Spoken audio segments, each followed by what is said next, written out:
Y por ejemplo, eso de ir a la librería de Node.js y mostrarles esto es fundamental. Si no se entiende esto, te parece todo como una magia que decís, oh, require y HTTP y de dónde saca y qué carajo es lo que termina acá dentro de esta variable o de esta constante. Y si no empezamos a verlo así, desmenuzando esas cositas, es como que después todo te parece medio súper raro. Y no son tantas las cosas que hay que ver, entonces prefiero entrar un poquito en detalle, cosa que después cuando escribo cualquier cosa, todos me están siguiendo, todos están entendiendo y todos se animan a desarrollar. Bueno, como recordarán, en el video pasado vimos una introducción de JavaScript para que pudieran entender los distintos lugares en donde iba a ser interpretado nuestro código. En parte iba a ser interpretado por navegadores y en parte por Node.js cuando le damos instrucciones a un servidor. Perfecto, esto quedó entendido y ahora toca entender un poco, bueno, pero ¿cómo damos esas instrucciones con JavaScript? Y esto básicamente implicaría aprender sobre el lenguaje en sí. Y acá me dice todo un esquema de más o menos todas las tareas típicas que uno suele hacer con JavaScript, pero en vez de encarar paso a paso cada uno de los temas en orden como lo suele hacer un curso común, recuerden que en este curso yo quiero darle el enfoque que les había comentado en videos anteriores, este de tener un desafío, es decir, intentar hacer la aplicación, toparnos con algún inconveniente o algo que no sepamos, aprender sobre ese concepto y después ejecutar eso que tenemos que hacer. Entonces, lo que voy a proponer en este video es retomar la aplicación, la mínima aplicación que habíamos hecho en el video pasado, en donde lo único que hacíamos era montar un servidor de Node.js, es decir, darle instrucciones a nuestra computadora para que escuchase en un determinado puerto peticiones y controlar esas peticiones con esta función que habíamos definido, y cuando recibimos una petición, fíjense que logueaba por consola. Pero bueno, para hacer eso, algunos conceptos sobre el lenguaje JavaScript hay que tener, y eso es lo que quiero que veamos en este video, y a medida que vayamos aprendiendo las distintas partes componentes del lenguaje, iremos viendo qué partes de este esquema son las que vamos aprendiendo cuando vamos avanzando con la aplicación. Y para que sepan, importantísimo, les voy a poder dar acceso a todos estos esquemas que voy haciendo, que ya me los pidieron y que la verdad es que creo que está muy bueno que los tengan, porque les va a dar un orden, les permite repasar y demás, y va a ser un acceso de solo lectura. Entonces, si nosotros venimos a esta aplicación que hicimos en uno de los anteriores videos, lo primero que vemos es que estamos con esta línea que dice const http igual require http. Ya ahí hay un montón de cosas que la gente podría no saber, y lo primero que hay que aprender sobre el lenguaje es que acá lo que estamos haciendo es declarar una variable. Y básicamente lo que nos permiten las variables dentro del lenguaje JavaScript y dentro de muchos otros lenguajes es almacenar información en memoria, en la memoria del dispositivo en el cual se esté ejecutando nuestro código. ¿Para qué? Para poder utilizarla posteriormente también en el código. Fíjense que acá nosotros estamos usando la palabra reservada del lenguaje que se llama const, que esto básicamente es para definir una constante, y si venimos al esquema, fíjense que lo primero que puse yo es el tema de las variables y las constantes, que en el lenguaje se utiliza para guardar información para su posterior uso. Perfecto, para guardar información para su posterior uso tenemos tres palabras reservadas en el lenguaje. Una es la palabra var, que tiene sus inconvenientes y que es la manera antigua de escribir JavaScript, y eso fue reemplazado en uno de los nuevos estándares a partir del 2015 por las palabras reservadas let y const. Este fondo verde refiere a que estos conceptos en particular y estas palabras reservadas surgieron en este estándar del lenguaje JavaScript, que es el ES6, que vendría a ser el ECMAScript 2015, que esto básicamente es cómo va evolucionando el lenguaje. Constantemente salen nuevas versiones del lenguaje con corrección de errores, con nuevas funcionalidades, y en este esquema hay un montón de conceptos de esta versión del 2015 que fue importantísima para el lenguaje, que surgieron con eso, y por eso cuando vean el esquema van a ver que con fondo verde aparecen todas las funcionalidades que surgieron a partir del 2015 en JavaScript. Pero básicamente tenemos estas tres palabras reservadas en el lenguaje para comenzar a definir una variable, es decir, un espacio en memoria en el cual vamos a guardar información. Y en este primer caso lo que estamos haciendo es poniendo que vamos a definir una constante, que básicamente se diferencian de las variables declaradas con la palabra reservada let, en que cuando definimos una variable con la palabra let quiere decir que el contenido almacenado en esa variable a futuro en el código podría cambiar, pero si lo definimos con la variable const de constante, se supone que el contenido de esa variable no debería cambiar. Por ejemplo, si acá nosotros tenemos const http y ya vamos a ver que es este require, si yo intentase pisar el valor de esta variable con un nuevo valor, por ejemplo con un texto, y le pongo Martín, Fíjense que guardo los cambios e intento levantar de nuevo la aplicación y fíjense que me dice HTTP igual Martín, me marca que el operador de asignación es erróneo. ¿Por qué? Porque estoy haciendo una asignación a una variable que es constante, ¿sí?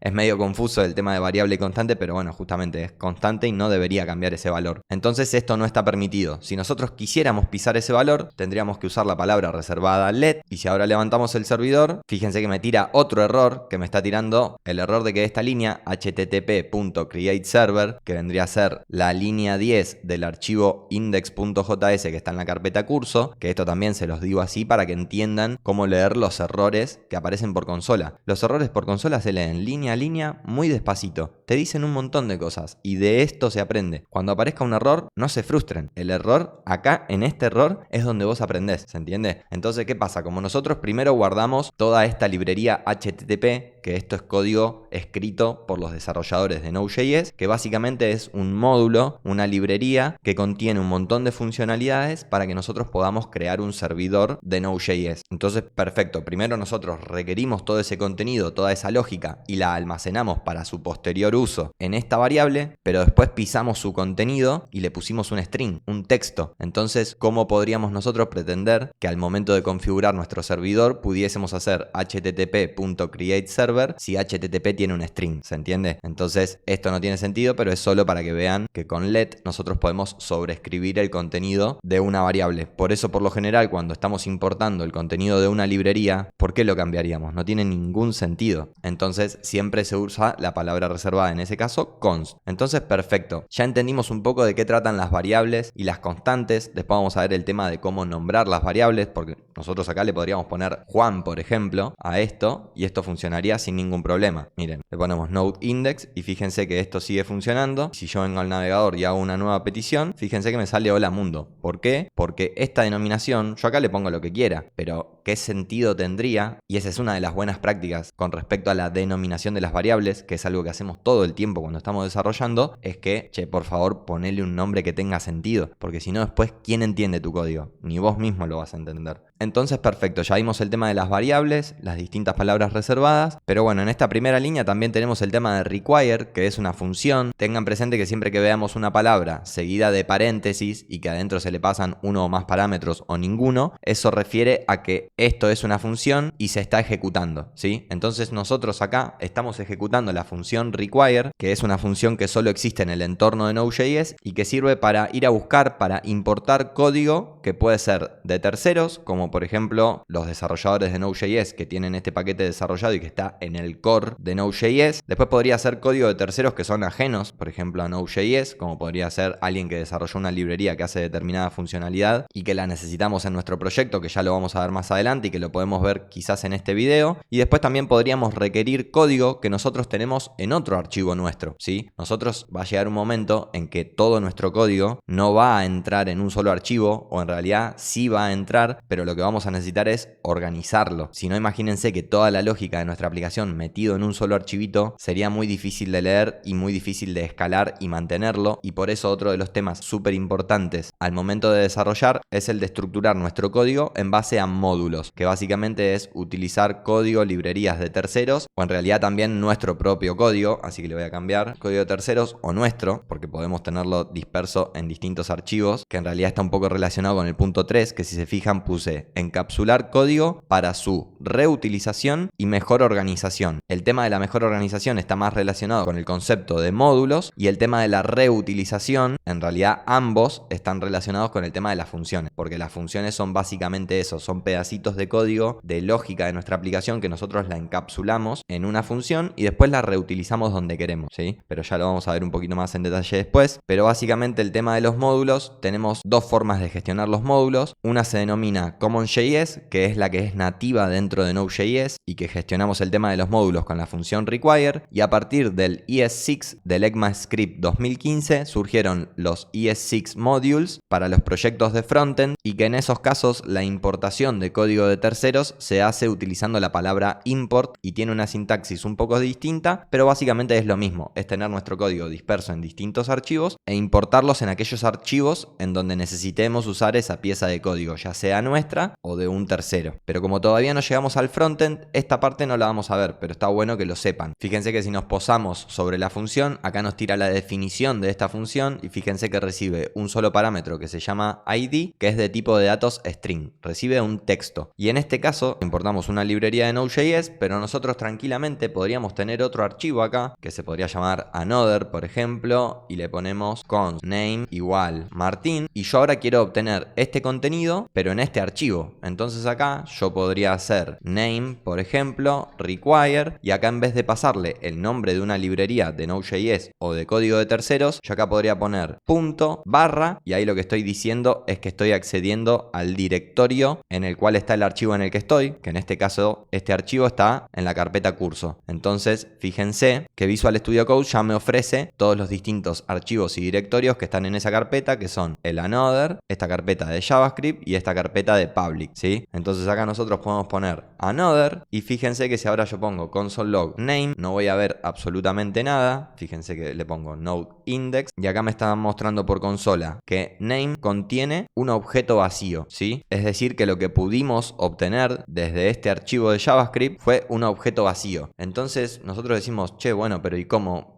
fue que obtuvimos un objeto vacío? ¿Dónde está ese objeto vacío? Y básicamente lo que hace esta función require es buscar la propiedad exports del objeto module de cada archivo. Miren, si yo por ejemplo acá hago un console log de module, ese también es un objeto global dentro de Node.js, que no me acuerdo si se los puse acá. Fíjense que les puse el objeto module. Module básicamente es el archivo, ¿sí? Refiere a este archivo, por ejemplo, module en este caso refiere a another, y si yo hago console log de module en index.js refiere a index.js. Y cada módulo, cada archivo de JavaScript tiene distintas propiedades, y si nosotros volvemos a levantar el servidor, fíjense que me va a mostrar que module contiene justamente un módulo que es un objeto que tiene distintas propiedades. Por ejemplo, tiene el ID, que básicamente es la ruta completa del archivo al cual refiere este módulo, el path, que vendría a ser la ruta pero hasta la carpeta, no hasta el archivo, y fíjense que después tiene una propiedad export, que básicamente es, che, tenemos cierta lógica dentro de este archivo. ¿Qué parte de todo lo que tenés acá querés que sea accesible desde el exterior cuando alguien lo requiera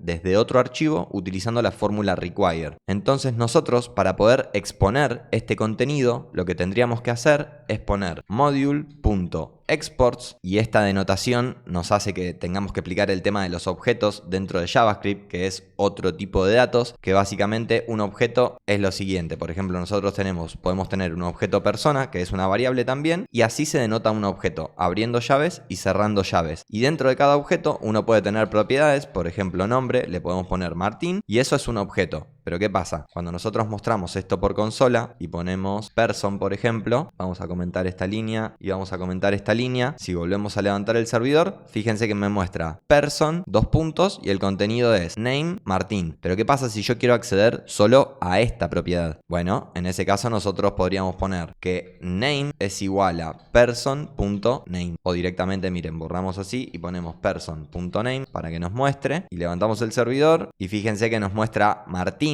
El otro name está acá, que es este, que lo voy a borrar porque si no nos va a marear, y vamos a volver a levantar, y fíjense que nos muestra Martín. Pero nosotros también lo que podríamos hacer es sobreescribir ese valor y poner person.name Nicolás. Entonces ponemos node index y fíjense cómo ahora el valor de esa propiedad cambió. Entonces nosotros con la sintaxis del punto podemos acceder al valor de una propiedad de un determinado objeto, pero también podemos con esta sintaxis asignarle un nuevo valor a esa propiedad.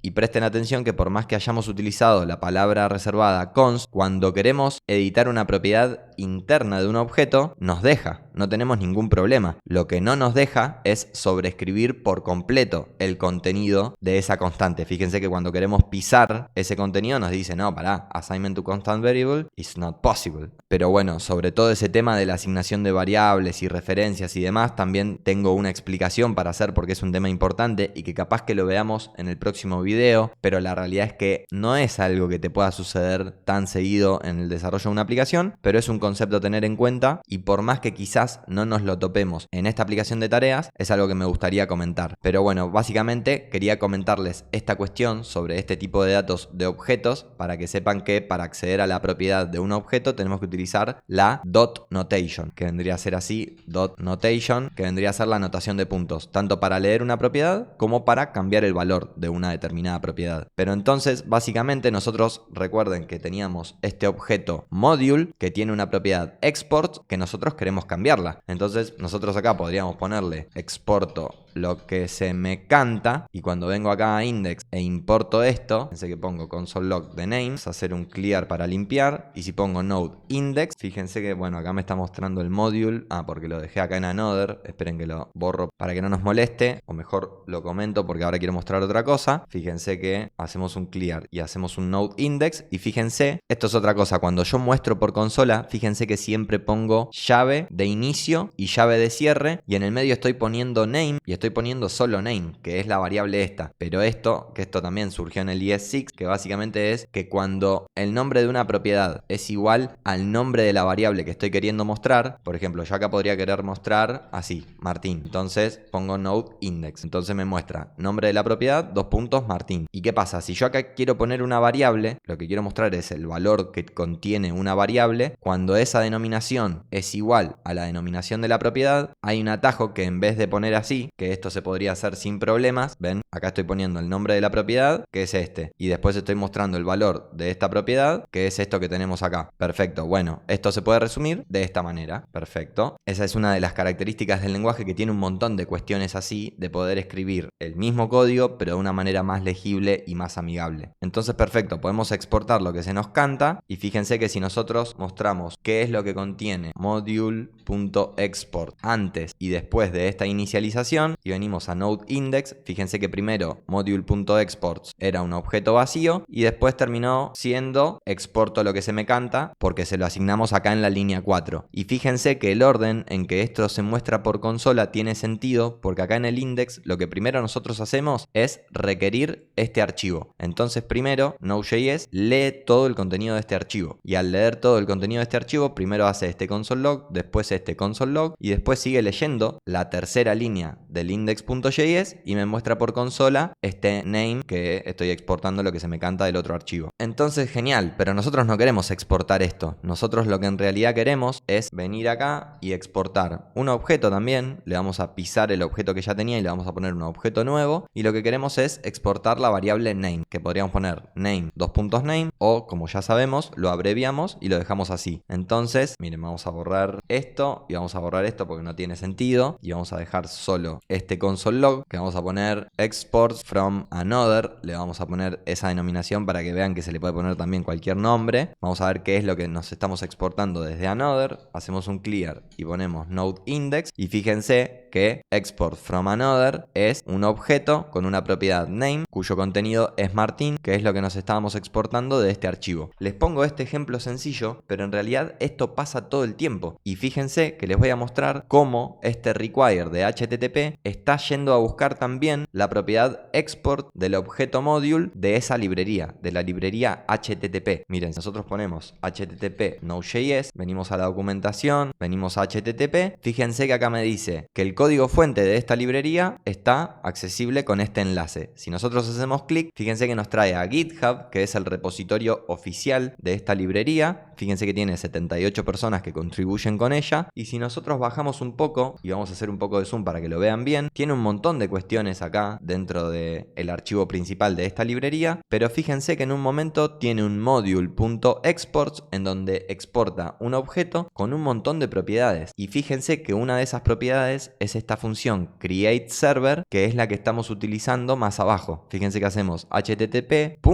accedemos a una propiedad y le damos a createServer, que es una función que crearon en esa librería. Y a su vez, este módulo, este archivo, fíjense que tiene un montón de otros require. ¿Require a qué? A código que está dentro de este proyecto. Esto que estamos viendo acá es solo un archivo de esta librería y que es el archivo principal que se llama http.js, que es lo que nos decía en la documentación, pero fíjense que si venimos acá y retrocedemos un directorio, fíjense que hay un montón de archivos en esta librería, pero nosotros cuando hacemos el require de HTTP dentro de Node.js, nos estamos quedando con la propiedad exports del objeto module de este archivo en particular, ¿se entiende? Fíjense que si volvemos a entrar y nos fijamos la estructura de este objeto, venimos acá y en vez de hacer un console log de este export from another, que la verdad es que no nos sirve nada, hacemos un console log de HTTP, hacemos node index y fíjense lo que tenemos acá. Miren cómo se llama la primera propiedad, --connection listener, y es una función. Si nosotros venimos acá, tenemos connection listener. Después tenemos otra propiedad que se llama method. Venimos acá, otra propiedad que se llama method, que es solo un arreglo, que este es otro tipo de datos, que básicamente un arreglo es un conjunto de información que por lo general está relacionada entre sí. Y ya lo vamos a ver con un ejemplo de tu turno ahora, porque voy a explicar un poquito el tema de los tipos de datos brevemente, porque tampoco es que necesitamos saberlo tanto, pero para que vean sobre todo el tema de los objetos y de los arreglos, y cómo es súper importante y se usa muchísimo en el desarrollo. Pero fíjense que después más abajo tenemos un montón de otras propiedades, entre ellas este create server, que es el que terminamos utilizando después. Pero este objeto que estamos mostrando acá, que es el que terminamos almacenándonos en esta constante HTTP, es exactamente este objeto, es el export de un module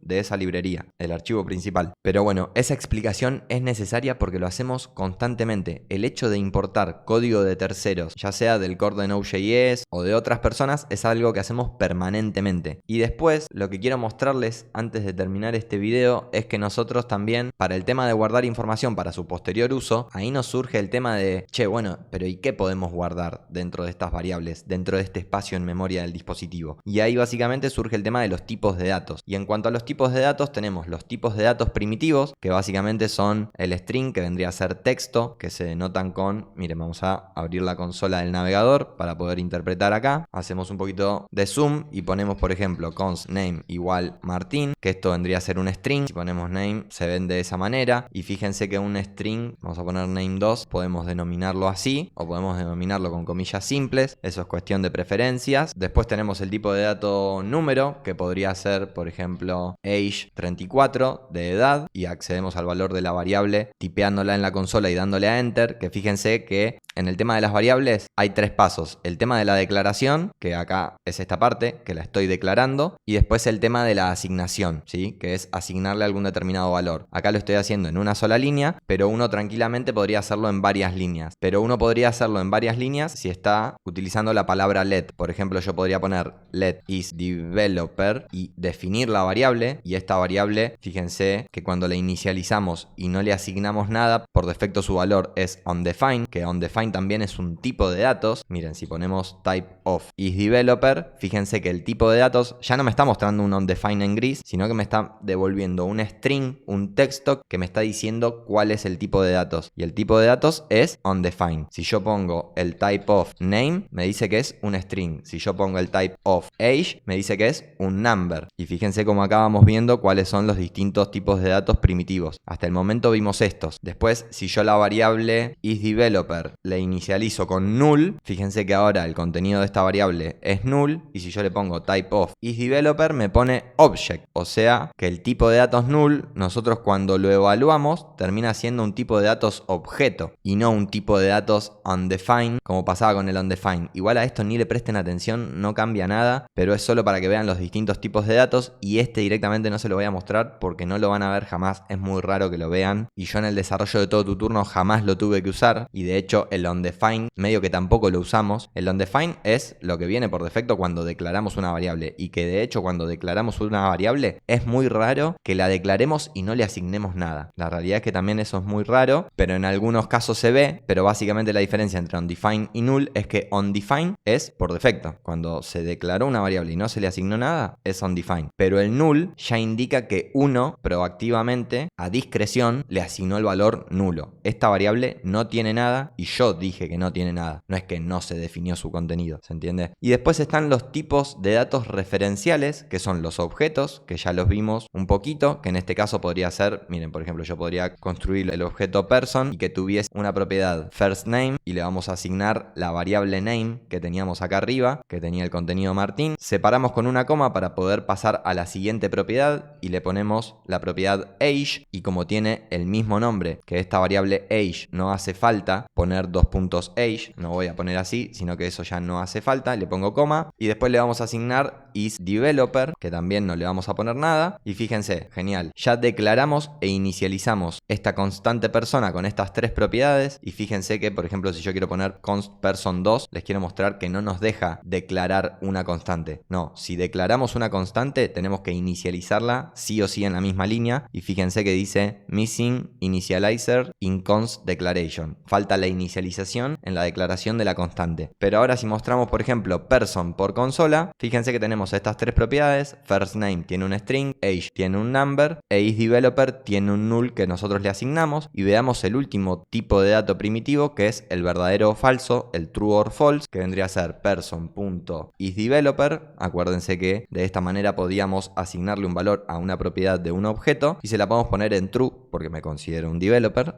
Entonces si ponemos person, fíjense que ahora en vez de null tiene true, y acá tenemos tres de los tipos de datos más importantes. Dentro de JavaScript también tenemos el tipo de dato objeto, y para ver el tema de los arreglos les quiero mostrar un ejemplo de TuTurno que me parece que es súper claro para que vean cómo esto se relaciona con la realidad, donde básicamente acá estamos logueados como un determinado usuario que tiene determinadas empresas, y cada una de estas empresas es un objeto. ¿Y este objeto de dónde viene? ¿Cómo llegó a este navegador? Bueno, obviamente TuTurno tiene un backend, tiene un servidor de Node.js que a su vez se conecta con una base de datos de MongoDB, que es lo mismo que vamos a hacer nosotros en esta aplicación de tareas. En esa base de datos de MongoDB hay un montón de empresas creadas por ciertos usuarios. Este usuario creó esta empresa TuTurno, y entonces en MongoDB, que acá yo estoy conectado a esa base de datos a través de una aplicación de escritorio que se llama MongoDB Compass, ¿sí? Yo estoy conectado a los servidores en donde está almacenada la información de TuTurno, y acá precisamente estoy accediendo a una colección que es la colección de compañías, de empresas, y estoy haciendo un filtro por aquellas empresas cuyo nombre sea igual a TuTurno, que es solo esa que tengo acá, y estoy diciendo que solo me muestre, que proyecte algunas propiedades de esos objetos que encuentre. Más precisamente le estoy diciendo que proyecte la property name, por eso le pongo un 1. Si yo quisiese que no apareciese, lo borro, y fíjense que esta property name ya no me la mostraría, le pongo find y me vuelve a encontrar lo mismo pero sin esa propiedad. Pero básicamente esto es para elegir cuáles de las propiedades de los objetos que encuentra me tiene que mostrar por acá. No importa, ya vamos a ver un poco más en detalle MongoDB y el tema de cómo hacer queries, de cómo hacer consultas a la base de datos, que lo vamos a ver con código dentro de la aplicación. Pero esto es una aplicación de escritorio que me permite consultar la información que está en nuestra base de datos. Entonces si yo le pongo name, fíjense que acá tenemos name TuTurno, el eslogan que es tu tiempo nuestra prioridad, y tiene una propiedad de si está online o no, que es lo que estamos viendo justamente acá. Fíjense que tenemos un string que es TuTurno, que es este string que está acá. El eslogan no lo estamos viendo acá, no importa, está en otro lado, pero está en este objeto, pero yo decidí solo mostrar esto por pantalla. Fíjense que este puntito verde está relacionado con esta propiedad que es de tipo boolean, de tipo booleano, que es para ver si esta empresa está disponible para que los clientes finales reserven un turno directamente. Y después esta imagen se está mostrando desde una property que es picture URL, y le voy a poner que la muestre.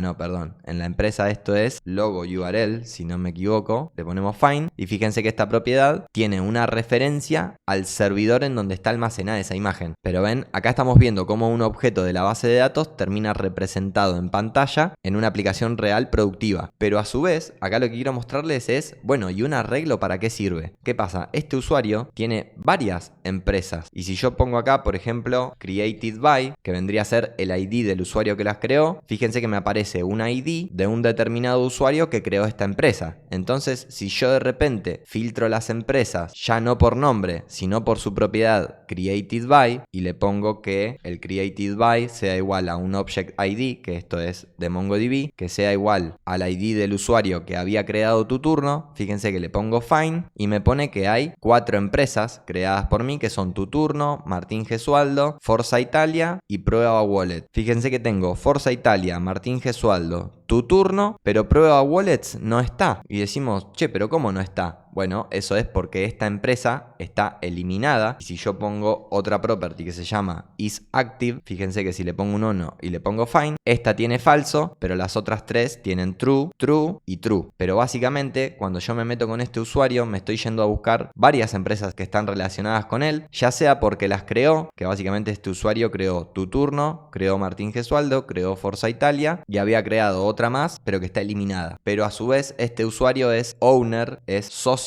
de estas tres y por eso le aparecen. Pero bueno, más allá de eso, lo que les quiero mostrar es que lo que está llegando acá al navegador cuando entramos en Tu Turno es, por ejemplo, un arreglo de empresas en donde tenemos, por ejemplo, name, Tu Turno, isOnline true, y el segundo objeto de este arreglo es de la misma estructura y tiene name, spar relax, isOnline false, y fíjense que esto es lo que machea con lo que estamos viendo acá. Tenemos el nombre Tu Turno, isOnline true, nombre spar relax, isOnline false. Pero esto de tener objetos y arreglos en una aplicación es todo el tiempo. O sea, los tipos de datos son súper importantes y los arreglos, los objetos y todas estas cuestiones también son súper importantes, pero quiero que justamente lo vean combinado con una aplicación real para que vean, che, ¿para qué me sirven estos tipos de datos? Estos tipos de datos son fundamentales. Si no entendés estos tipos de datos y no te sentís cómodo con esta denotación y con todas estas cuestiones, después no entendés lo que pasa y te cuesta desarrollar. Por eso quiero que vean exactamente, mirá, claro, esto es fundamental y necesito saberlo para el día de mañana poder mostrar por pantalla algo así. Acá en esta página se está haciendo un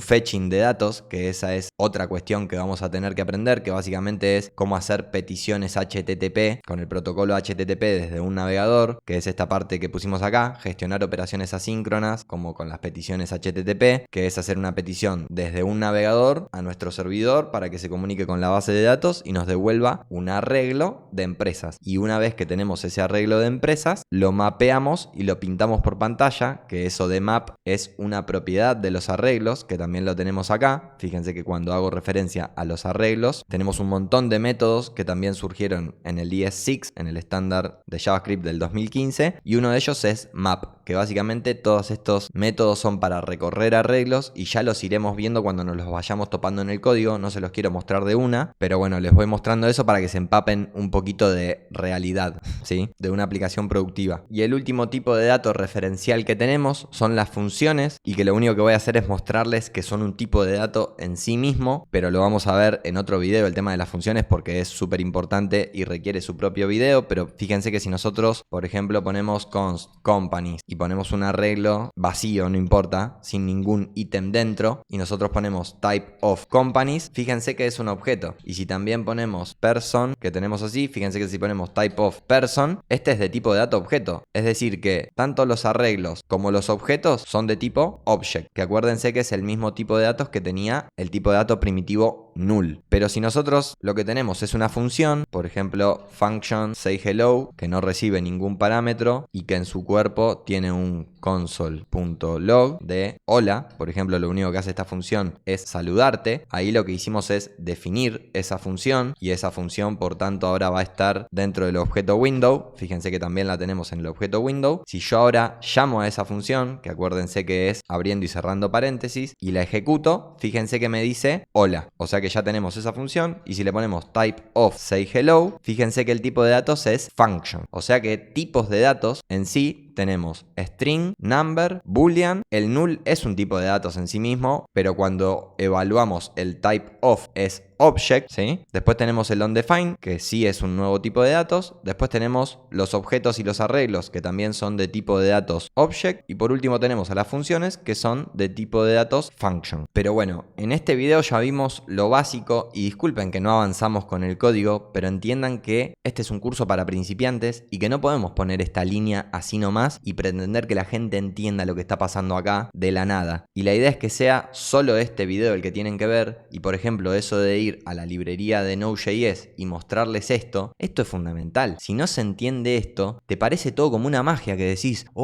require y HTTP y de dónde saca y qué carajo es lo que termina acá dentro de esta variable o de esta constante. Y si no empezamos a verlo así, desmenuzando esas cositas, es como que después todo te parece medio súper raro. Y no son tantas las cosas que hay que ver, entonces Entonces prefiero entrar un poquito en detalle, cosa que después cuando escribo cualquier cosa, todos me están siguiendo, todos están entendiendo y todos se animan a desarrollar. Así que en el próximo video ya vamos a ver un poco más en profundidad el tema de las funciones para que vean cómo terminamos poniendo nuestro servidor a escuchar, y ahí vamos a seguir un poco con el desarrollo de la aplicación hasta que nos topemos seguramente con el próximo concepto, que sean las estructuras de control de flujo, como por ejemplo tener que evaluar algo con un if o tener que recorrer algo con un bucle, que estos bucles tienen en parte similaridad con alguno de los métodos de los arreglos, pero lo vamos a ver con este nivel de profundidad y relacionándolo también con un ejemplo real, así que quédense tranquilos que no van a tener ningún problema para entenderlo. Así que nada, espero que les haya gustado mucho este video, que les haya clarificado la mayor cantidad de conceptos posibles y nos vemos en el próximo video donde vamos a estar viendo el tema de las funciones. Chau chau.